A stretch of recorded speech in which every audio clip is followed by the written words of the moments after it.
우리는 마지막으로 단 지파를 보게 되어집니다. 단 지파의 가장 큰 특징은 그런데 단 자손의 경계는 더욱 확장되었더라. 이는 단 자손이 올라가서 렛셈과 싸워 그것을 점령하여 칼날로 치고 그것을 차지하여 거기 거주하였습니다. 이 단 자손이 마지막으로 할당된 지역이 어디냐면 핵심이 기브돈입니다. 44절에 보면 엘드게와 기브돈과 바알락가 나오는데 기브돈이에요. 이 기브돈이 바로 블레셋 지역입니다. 당시에 블레셋의 지역을 다스림을 받아서 도시에 보면 가드 림몬 같이 가드, 가사 이게 다 블레셋의 5도시 펜타곤이거든요. 블레셋도 바로 그곳의 경계에 단이 위치했다라는 것을 금방 알게 되어집니다. 이 단이 그곳에 위치하게 된 이유는 무엇이냐면 단은 힘이 센 민족입니다. 그리고 그 수요도 적지 않아요. 그래서 블레셋과 인접해 있을 때 이스라엘 중에서 단이 이 블레셋과의 위험, 어떻게 보면 호전적인 싸움을 해야 하는 자리에서 그것을 감당할 만한 사람이 누구냐 했을 때 단이라고 하나님은 생각하시고 그 자리에 단을 넣은 거예요. 근데 단 입장에서 보면 이게 위험 지역이에요. 그리고 어려운 일들을 계속 감당해야 되는 것이 단의 모습입니다.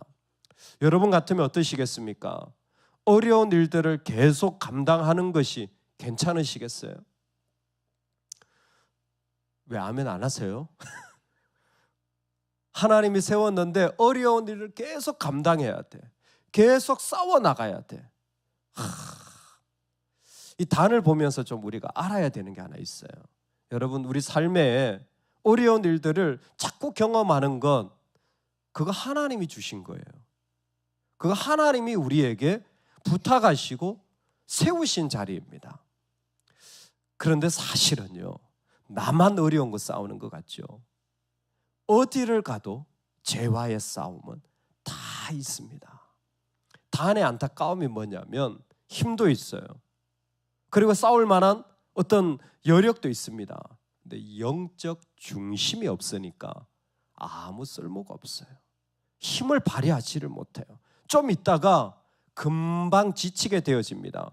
그래서 일부 지역은 빼앗기게 되고 빼앗기고 있다 보니까 그냥 있으면 안 되겠다 해서 올라가서 또 렛셈이라는 지역을 좀 취하기도 합니다. 근데 단의 가장 큰 안타까움은 사사기 18장 가면 금방 나와요. 이게 지금 있는 땅은 이게 남쪽이에요. 남쪽 아래쪽에 이게 에브라임 밑에 바로 유다 위에 거기에 왼쪽에 그 바닷가를 이렇게 하면서 블레셋과에 접하면서 거기에 땅을 딱 봤거든요. 근데 영적 중심이 없으면 어떻게 되냐면 힘들면 무너져요. 이게 중요합니다. 단 지파를 통한 메시지에 확실하게 배우셔야 되는 게 여러분 힘들다고 중심이 무너지면 안 됩니다. 중심이 뭡니까? 하나님이 부르신 자리가 무너지면 안 돼요. 그건 정말로 큰 일이에요. 그건 심각한 일이에요. 아무리 힘들어도 영적 중심은 분명한 가정, 삶이 되시기를 주의 이름으로 축원합니다. 영적 중심은 분명해야 돼요. 나를 부르신 자리가 블레셋과의 싸움이다. 그러면 패하든지 이기든지 그 자리에 지키고 나가야 되는데 단이 어떻게 하냐면 힘든 거예요. 그러니까 기도해야지. 그러니까 순종해야지. 단은요, 못 살겠다. 위로 올라가자. 그리고는 주신 땅을 버리고 저 납달리 북쪽으로 올라갑니다. 그래서 라이스 땅을 점령해요. 라이스 땅을 점령하고 자기들이 성읍 이름을 바꿔버려요. 단이라고 바꿔버려요. 그래서 이스라엘의 경계가 부엘세바에서 단까지라는 이름이 나오게 된 게 단이 북쪽으로 올라가가지고 그 땅을 차지해 버립니다. 거기는 전쟁을 할 이유가 없어요. 그 주변에 아무것도 없어요. 몰랐죠. 나중에 아람이 내려올 줄은. 사람의 한계가 있는 거예요. 블레셋과 이렇게 싸우다가요, 납달리 때 배웠죠. 북쪽 제일 끝에 있으니까 이 아수르 아람 막 밀려오니까 완전 초토화돼 버리는 거예요. 지금 무슨 얘기냐면 영적 중심을 잃어버리고 그 어려움 속에서 더 순종할 수 있기를 진짜 축복합니다. 근데 중심을 잃어버리잖아요. 그냥 버리고 가버려요. 올라갔어요. 그래서 거기 사는 줄 알았어요. 재밌는 게 뭐냐면 요한계시록 보면 12지파에 대한 축복이 나옵니다. 딱 한 지파만 없어요. 어딜까요? 단이에요. 단은 나중에 구원받는 지파 속에서 사라지게 되어집니다. 즉 하나님의 영광과 그 생명의 자리에 단은 초청받지 못하게 되어지는 거예요. 지금은 몰라요. 지금은 그저 내가 힘든 게 전부예요. 그리고 내 이유가 많아요. 아니요. 하나님 앞에 주신 자리를 끝까지 영적으로 부여잡는 중심을 우리는 지금부터 세워갈 수 있기를 소망합니다. 영적 중심이 있으면 그 가운데 끝까지 순종할 수 있는 거예요. 그래서 우리가 하나님 앞에 나아갈 때에 주의 말씀이 정말 크게 들려야 돼요. 주의 말씀이 크게 들려야 돼요. 할렐루야. 주의 말씀이 안 들린다 요즘. 그러면 이렇게 기도하셔야 돼요. 하나님 저에게 고난을 주시옵소서. 너무 교만하고 잘 되니까 하나님 말씀이 안 들려요. 그러면 차라리 고난을 받고 말씀이 들리는 게 축복입니다. 아니면 낮아지든지. 겸손하면 좋은데 사람이 잘 안 겸손해져요. 근데 고난이 오면 겸손해지고 주의 말씀이 더 크게 들리는 거예요. 그러면 중심이 견고해질 수 있습니다. 믿음은 언제나 주님을 들음에서부터 출발되어지는 거예요. 우리 안에 주님을 들음으로 영적 중심이 견고해지기를 소망합니다. 정말 요즘 더욱더 기도하게 되어지는 게 바로 이거예요. 들려지는 사람으로 세워주세요. 들려지는 사람으로 세워주세요. 그보다 더 귀한 사람은 없어요. 어느 자리에서든 들려진다면 그 사람은 그 중심을 가지고 끝까지 걸어가는데 오늘 단을 통하여서 영적 중심이 견고한 것이 얼마나 중요한지를 하나님 우리에게 분명하게 보여주시는 겁니다. 여러분 우리 안에는 하나님이 들려져서 끝까지 반석같이 세워지는 믿음의 여정 걸어갈 수 있기를 축복합니다. 아멘. 그 일을 마치고 나서 이제 소개되어지는 게 바로 여호수아의 기업에 대한 이야기입니다. 이 두 번째로 오늘 우리가 한번 묵상해야 될 것은 여호수아가 마지막으로 기업을 받게 돼요. 근데 마지막으로 기업을 받을 때에 놀라운 특징이 있습니다. 이스라엘 자손이 그들의 경계를 따라서 기업의 땅 나누기를 마치고 자기들 중에서 눈의 아들 여호수아에게 기업을 주었으니 곧 여호와의 명령대로 여호수아가 요구한 성읍 에브라임 산지 딘나세라를 주매 여호수아가 그 성읍을 건설하고 거기 거주하였더라. 아멘. 여기에 세 가지 의미가 있는데 첫 번째 여호수아가 받은 딥나세라가 어디냐면 에브라임 지파예요. 자기 이제 지파로 돌아간 거죠. 이게 바로 아얄론 골짜기에서 해가 머무는 그 전투를 한 바로 그 지역을 다시 그가 받게 되어지는 거죠. 지금 그 지역을 받는 것은 아모리에게 승리를 거두었던 하나님의 역사의 자리를 그는 분명히 기억하는 곳에 머무르게 되어집니다. 그리고 여호수아도 지금 땅을 받는다라는 것은 두 번째로 어떤 의미가 있냐면 이스라엘 백성들처럼 자신의 역할이 달라지기 시작한다라는 거예요. 이전에는 리더로 전쟁을 이끌었다면 지금 여호수아는 뭐 해야 되냐면 자신의 사명과 부르심이 달라져서 정착하고 그곳에 뿌리를 내리는 일들로 그 몫이 달라지기 시작했다라는 거예요. 이건 정말 우리가 꼭 배워야 됩니다. 인생에 여러분 사명이요 하나님이 계속 부르실 때마다 내가 전환되어져야 돼요. 그 모습으로 빨리 바뀌어져야 돼요. 이전에 있던 모습으로 그냥 살면 안 돼요. 난 이렇게 살았는데 하면 안 돼요. 내 육체나 내 삶에 부르심이 있어요. 그러면요 그 모습으로 전환되어져서 지금 살아갈 수 있도록 자기를 내어드리는 게 여호수아의 모습이에요. 제일 큰 특징이 있어요. 놀라운 자신이 전쟁 속에서 하나님을 기억한 땅에 머무르는 그 하나님을 기억하는 모습, 그 몫을 받음으로 자신의 자리가 옮겨지는 모습. 근데 여호수아가 기업을 받을 때 제일 큰 특징이 무엇이냐면 유일하게 이스라엘 백성이 그 땅을 주게 되어지는 거예요. 오늘 말씀에 보면 이스라엘 자손이 자기들 중에서 눈의 아들 여호수아에게 기업을 주었으니, 다른 데는 물론 당연히 다 이 하나님이 주신 게 맞죠. 당연히. 그런데 여호수아만 더 구체적으로 이스라엘 자손이 자신들 땅 중에서 줬다는 거예요. 이것은 이스라엘 자손과 여호수아 간의 관계를 설명하는 겁니다. 즉 여호수아가 그들을 위하여 전쟁을 하며 인생의 삶을 섬겼을 때 여호수아의 마지막은 이스라엘 백성이 섬겨야 되는 거예요. 이스라엘 백성이 그들이 받은 것 가운데서 내어주는 방식으로 섬기도록 하나님이 부르시는 겁니다. 신약에도 보면 고린도서에 일하는 소에게 멍에를 씌우지 말라 그랬어요. 일하는 소가 열심히 일을 하면 마지막에 그 멍에를 벗기고 먹을 것을 주는 것은 그 소를 부린 자의 몫이라는 겁니다. 지금 이제 그 일이 일어나는 거죠. 여호수아에게 이스라엘 백성이 그 삶을 책임져 주고 자신의 것에서 남겨주는 것은 바로 백성들이 서야 할 자리, 그러므로 하나님의 사역이 완전히 마무리되어지고 완수되어진다라는 것입니다. 이것은 교회에서도 똑같다고 저는 생각되어집니다.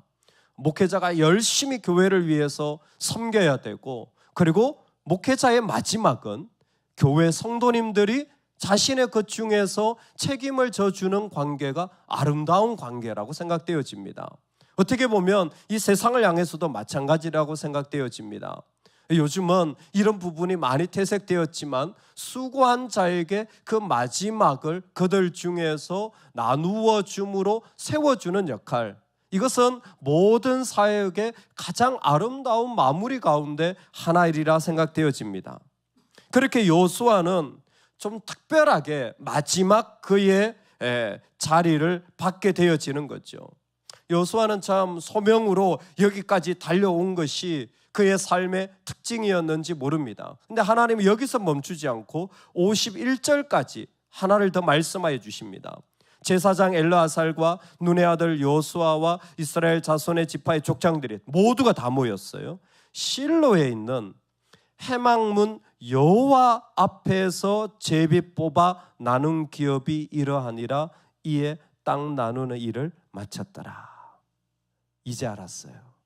제비를 뽑았는데 어디서 뽑았는지를 처음으로 기록하고 있습니다. 제비 뽑기를 어디서 했냐면 회막 문 앞에서 했다는 거예요. 회막은 성막이죠. 그 성막 앞에서, 하나님 앞에서 제비를 뽑아 나누었고 그 일이 마쳐졌다는 거예요. 정말 오늘 말씀 그대로 회막 앞이라는 것은 하나님 앞이라는 것입니다. 출애굽기 29장 42절에 보면 내가 거기서 너희를 만나고 너희에게 말할 곳이라고 소개되어지고 있어요. 회막 문 앞은 바로 하나님을 만나고 하나님의 임재로 세워지는 곳이 바로 회막 문 앞이에요. 그러니까 지금까지 했던 모든 일들은 단순히 땅을 나눈 것으로만 끝난 것이 아니라 하나님의 백성이 되어지는 시간으로 이 분배의 일을 했다라는 겁니다. 여러분 어제 주일날 봉사하셨죠? 밥하시는 분들 하나님의 백성 되는 자리였는 줄로 믿습니다. 할렐루야. 지금 그 얘기잖아요. 하나님을 섬기는데요, 땅 나눈 게 아니에요. 왜 선을 이렇게 막 이런 데 관심을 가지시는 분들이 있더라고요. 봉사를 하면서 왜 저 사람은 저렇게 가지고 여기에 관심 있는 분들이 있더라고요. 완전히 헛방이에요. 헛방이에요. 그럼 봉사를 한 게 아니에요. 그냥 자기 성질대로 일한 거지. 봉사는 뭐냐면 하나님의 백성 되어지는 하나님을 경험하는 자리가 돼야 돼요. 팀 테넌트라고 지난번에 미국에서 청년들 중심으로 대학에서 부흥이 일어났던 학교의 총장님이 있습니다. 제가 있던 코넬의 성교학 교수로 있다가 총장으로 가셨는데요. 그분이 얼마 전에 미국에 있는 목회자들에게 편지를 하나 띄웠어요. 그 편지의 내용이 뭐냐면, 목사님들, 교회의 시계를 없애주세요. 특히 교회에 카운트다운하는 시계는 반드시 없애주세요. 뭐 그런 거 아세요? 카운트 19, 8, 7, 6, 5, 4, 3, 2, 1 이렇게 카운트다운 하는 거 있잖아요. 연말 되면 하는 거. 교회에다 시계를 뒤에다 딱 붙여놓는 거예요. 이분이 미국에서 총장으로 전국 교회를 다닐 때마다 힘든 게 뭐냐면 너무 인위적으로 예배 시스템을 다 맞춘 거예요. 자, 찬양 몇 분, 자, 기도 몇 분 다 짜놓은 거예요. 그러니까 예배도 그 짜임에 맞추어서 그 시간에 맞춰야 되는 거예요. 우리가 예배를 하는 겁니까? 이벤트를 하는 겁니까? 아유, 안 그러면 사람들이요 힘들어요. 하나님을 만나는 겁니까? 사람들 기호를 맞추는 겁니까? 왜 우리가 이렇게 됐습니까? 그분이 이론이 없어서가 아니에요. 몰라서가 아니에요. 하나님의 임재는 하나님의 시간에 들어가는 겁니다. 여러분 배우셨죠? 우리 교회에서 배우셨잖아요. 예배는요 하나님의 시간에 들어가는 거예요. 근데 사람의 시간을 정해놓고 사람의 시간에 맞춰져야 된다고 생각을 하는 거예요. 교회가 본질적으로 하나님을 만나는 장소가 아니라, 자, 도장 찍었죠. 도장 찍었어요. 도장 찍고 나오면 되는 거예요. 왜 이렇게 됐냐는 거예요. 전국에 있는 목사님들에게 편지를 띄운 거예요. 제발 그 시계 좀 없애달라고. 자기가 설교하러 가면요, 그런 게 강한 교회들은 부탁이 온다는 거예요. 쪽지가, 목사님 3분 늦었습니다. 설교 3분 줄여주세요. 이렇게 쪽지가 온다는 거예요. 이게 무슨 예배냐? 그러면 요구대로 해줘요. 그러고 나서 마음이 내가 하나님의 말씀을 선포한 건지 한 프로그램의 순서를 담당하고 온 건지 이해가 안 된다는 거예요.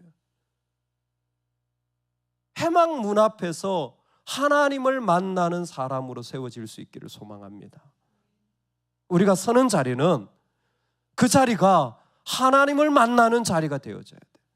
이 땅 분배의 모든 것은 하나님을 만나서 하나님 백성으로 세워지는 거예요. 오늘 우리가 살아갈 때에 다는 나중에 생명록에서 그 지파 이름이 빠졌어요. 여러분 영적 중심을 들음으로 세워가시기 바랍니다. 여호수아는 마지막에 기업을 받았어요. 그 백성들이 여호수아를 섬기게 되어집니다. 가장 아름다운 마무리예요. 그리고 그도 그의 사명의 자리를 새롭게 부여받아 정착하는 곳으로 가장 마지막까지 섬기는 종으로 세움받게 되어집니다. 동시에 이 모든 것은 해막 문 앞 여호와 앞에서 제비뽑기가 이루어졌다고 말씀해 주고 있습니다. 일이 아니라 하나님을 만나는 순간, 거기에서 하나님의 백성이 되어지는 자리, 그 모습으로 서야 된다는 거예요. 오늘 우리의 삶의 자리에 하나님 앞에 이와 같은 일들이 일어나는 축복이 있기를 축원합니다. 아멘. 우리 같이 기도하며 하나님 앞에 나아갑시다. 하나님, 오늘 우리에게 이 말씀이 이루어져서 정말 끝까지 생명 있는 자리에 서게 하여 주시옵소서. 내 영적 중심을 견고하게 하여 주시고, 하나님 우리 가정에 이와 같은 중심이 흔들리지 않게 하여 주시옵소서. 해막 문 앞에서는 백성 되게 하여 주시옵소서. 우리 주여 한번 외치고 간절한 마음으로 기도하시겠습니다. 주여.